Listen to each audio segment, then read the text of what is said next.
आम आदमी पार्टी से राज्यसभा रुकन और उत्तर प्रदेश इंचार्ज संजय सिंह ने राजधानी लखनऊ में एक प्रेस कॉन्फ्रेंस की। इस दौरान उन्होंने कहा कि उत्तर प्रदेश में 633 नगर निकायों में नगर पंचायत, नगर पालिका सदर और मेयर के ओहदों पर चुनाव लड़ेगी। पार्टी ने वादा किया है कि अगर नगरीय निकाय चुनाव में उसे कामयाबी मिली तो आम जनता को होम टैक्स आधा और वाटर टैक्स माफ कर दिया जाएगा। राज्यसभा रुकन संजय सिंह ने कहा कि उत्तर प्रदेश में 763 में से 633 नगर निकाय में पार्टी अपने इंचार्ज का ऐलान कर रही है। नगर पालिकाओं में 164, नगर पंचायत में 435 और नगर निगम में 34 इंचार्ज बनाए गए। इस दौरान संजय सिंह ने आलू पर सरकार को घेरा और कहा कि आलू चिप्स अमेरिका 400 किलो में बेचता है और यहां किसान को 40 रुपए में आलू भी नहीं मिलता।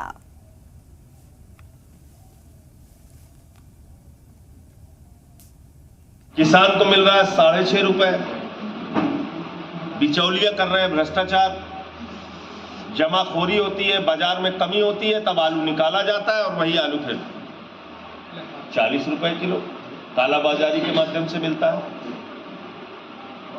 मैं अब पूछना चाहता हूं कि 650 रुपए ही क्यों? किसान को 50% तो मिलना चाहिए।